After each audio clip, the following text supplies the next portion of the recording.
besoin d'aller chercher, je dirais une dizaine, ça va suffire, une dizaine de coquilles Saint-Jacques qui sont nées l'année dernière. Donc ça va être des animaux, toi, qui vont faire 5 cm, j'imagine, quelque chose comme ça. Et parce qu'on poursuit une espèce de mesure qu'on a commencé en 1987 de la croissance journalière des coquilles Saint-Jacques en rade de Brest. Donc c'est une plongée d'hiver. Là, normalement, les animaux n'ont pas repris leur croissance. Et on obtiendra une description de la croissance des coquilles Saint-Jacques pour l'année 2018. D'accord ? On est bien en 2019, mais comme elles ont arrêté de grandir, on aura toute l'année 2018 complète. Donc c'est le point d'hiver pour obtenir la croissance l'année précédente.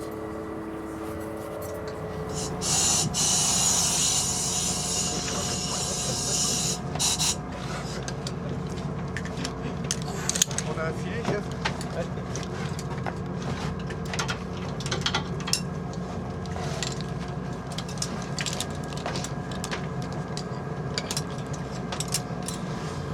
D'accord. Tu l'as ? Il est débrayé ? Je vais un petit peu, ouais. C'est bon pour moi.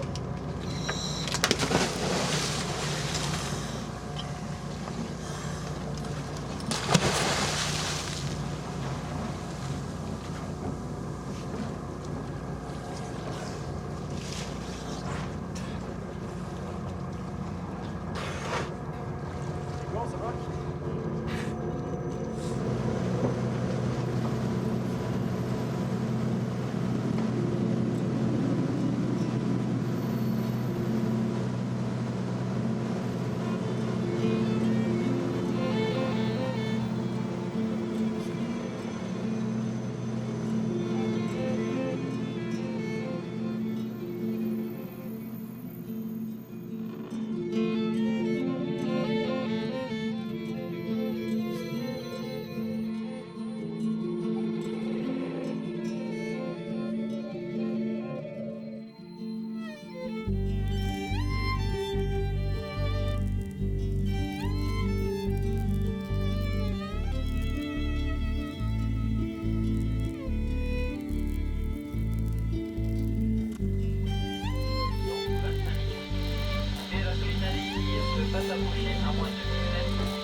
Alors la bonnette.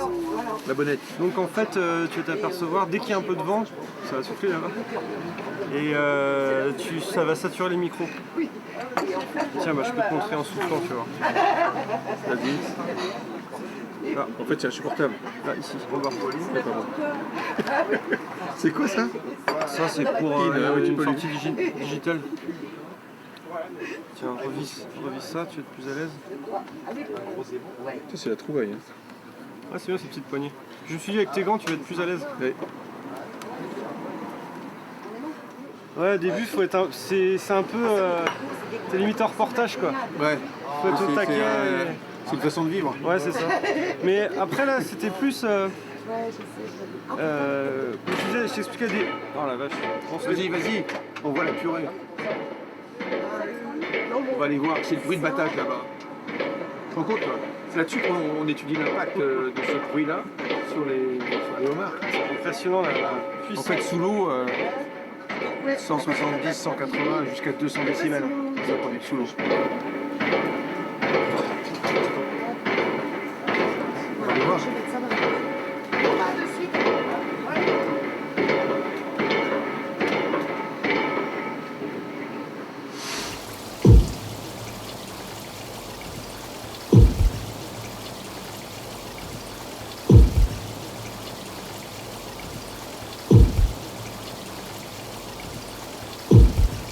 Donc là on émet des sons dans l'eau, dans les bacs.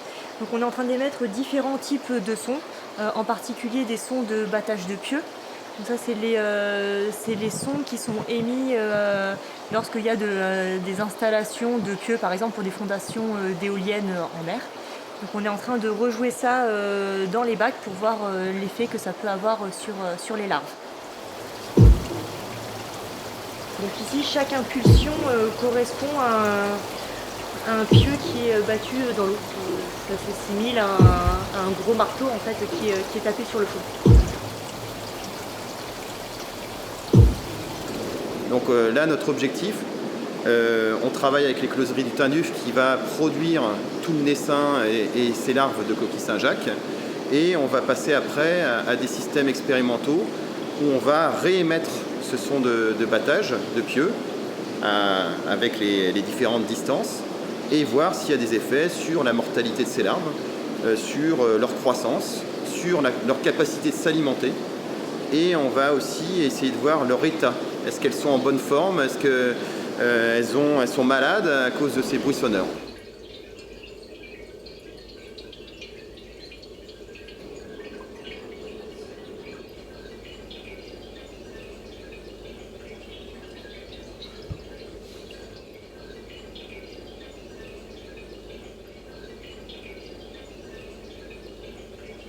C'est assez kiffant de vivre ça là en direct, parce qu'on voit qu'ils ont travaillé dessus, ils ont demandé des récoltes de fonds pendant longtemps et tout ça, et puis là ils ont reçu le matos, ils commencent à recevoir le matos, et on voit le sourire sur leur... c'est assez kiffant de vivre ce truc là quoi. Donc là on est encore aux prémices, ils n'ont pas encore reçu tout le matériel, mais ils commencent déjà les essais, donc on était là, on a branché ça avec eux, c'était cool. Et ce lieu là est vraiment atypique quoi.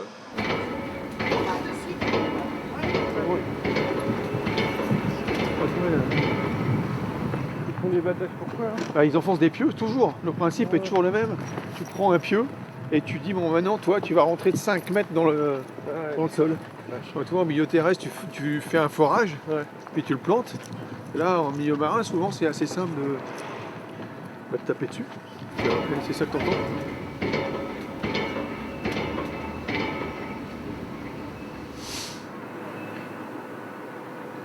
Donc par défaut, si tu mets rec, Interne micon et tu mets rec. fais rec pause du coup. Ouais, c'est Il pas très clignote. lumineux. Donc là tu entends, et tu vois là, la bonnette tu verras la différence. T'entends le vent là non? Oui. Alors que ça souffle pas trop. J'entends le bruit du moteur sous l'eau là. Ouais.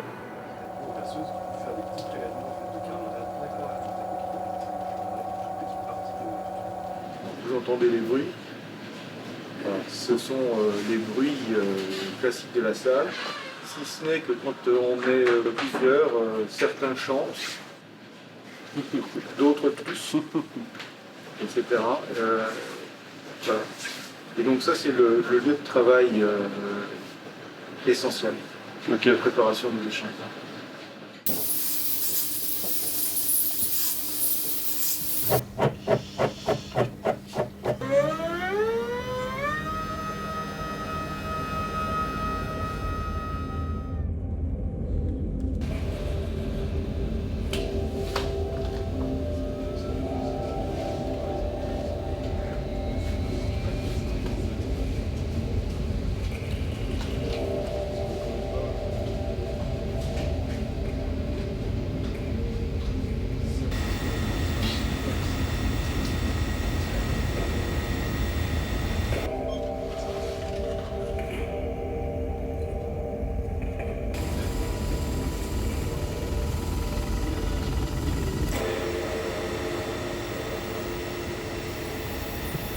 On entend beaucoup les alimentations. Ah, c'est impressionnant, hein. Marrant. Si celui-là était en marche, il se ferait du bruit aussi. Hein. C'est ça. Vas-y. Tout ce qui est alimentation, j'aime bien en général. Oh la vache, là, ça ronfle. Hein. Ouais. Ouais. Ça fait pas un bruit électrique, mais ça fait un bruit. Ouais.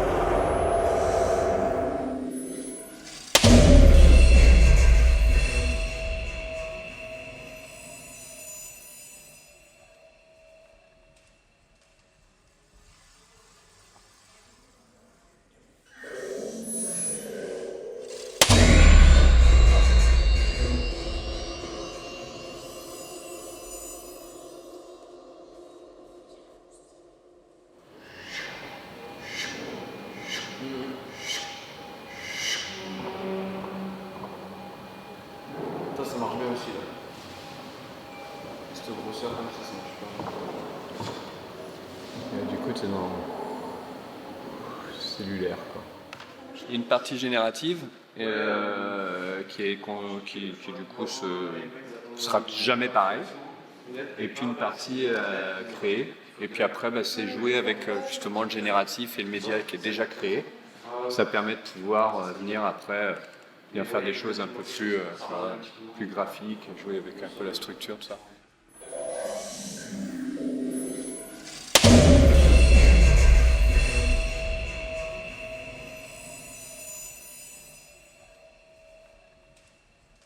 J'utilise un son qui a été capturé dans un des laboratoires de Bibest.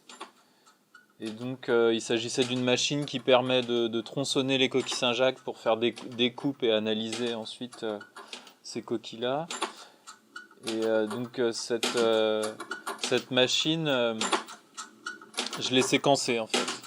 Donc là, j'ai pris un tout petit bout de ce son-là et j'en ai fait ce qui pour moi est un élément rythmique. Et donc cet élément rythmique, qui est concret, hein, c'est une machine, je le mélange avec des éléments de synthèse sonore et en l'occurrence là, un pied de grosse caisse, quoi. Donc voilà, ce qu'on appelle un kick. Et donc les deux se mélangent le mieux possible. Et après, je vais inclure des éléments plus harmoniques à ça, donc par exemple une basse, etc., etc.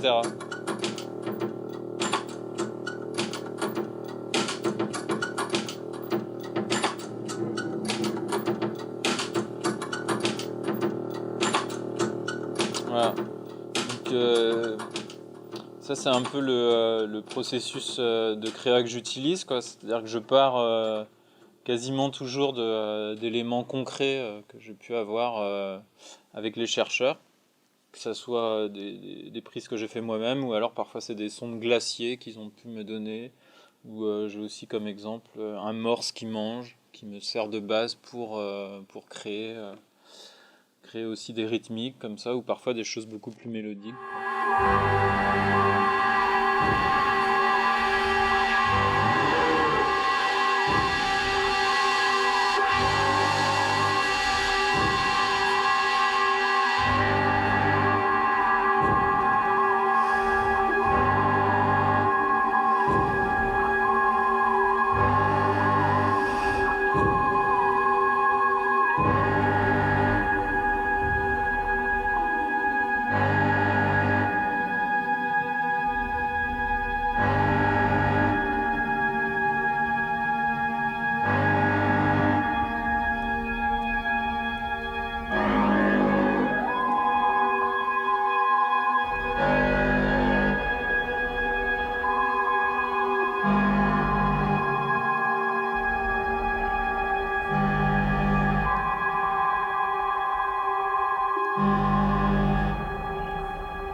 Et alors Laurent, tu peux me dire où est-ce que tu pars? Eh ben, on part cet après-midi avec Delphine, Mathias et Arwan Amis au Spitzberg.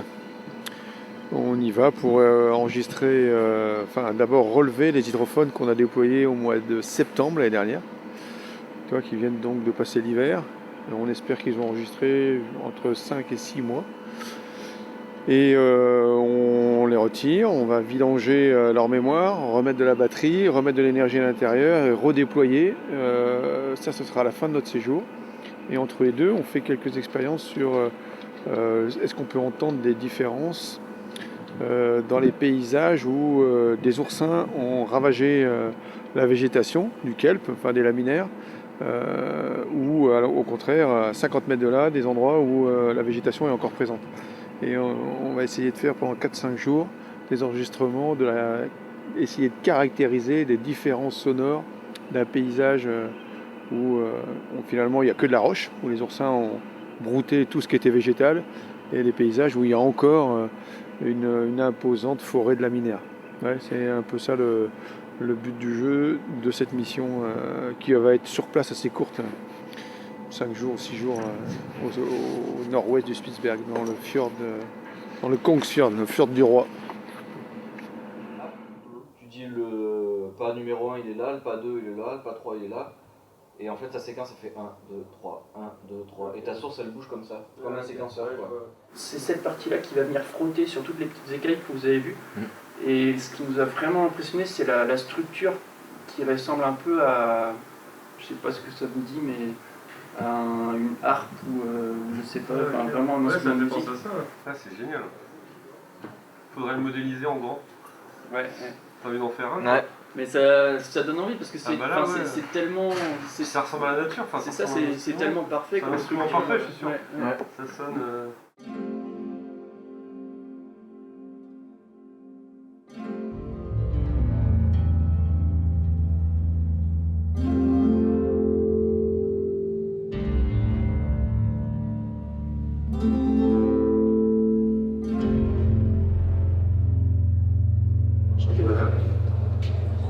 Et donc, cette harpe, elle vient de...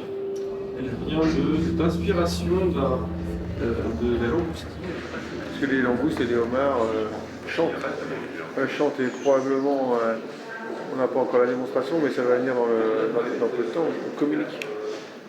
Et en fait, ils ont des structures un peu complexes. On imagine des animaux très primitifs, et en fait, ce qu'on a montré à Vincent, c'est effectivement des structures petites, certes, mais qui sont faites pour faire émettre des sons.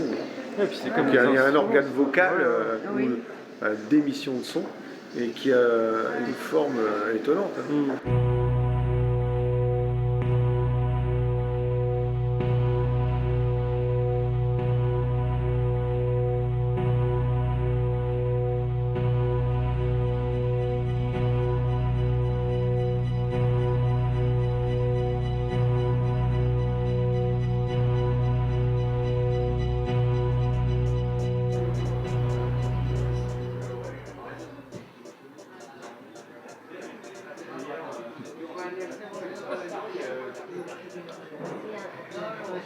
C'est incroyable, c'est le contraste d'ambiance. Ah voilà, il faut. Hein. Ouais, t'as raison, c'est Détroit. Ouais. Le côté industriel quoi, enfin il y a ça aussi. C'est une inspiration homard, ça? Ouais. C'est dingue. Complètement dingue. Non mais c'était l'idée que les sons tropiques, du coup, ils empêchent les homards de se comprendre. Donc du coup, ils se mettent sur la gueule quoi. Et comme on disait, c'est comme en boîte de nuit.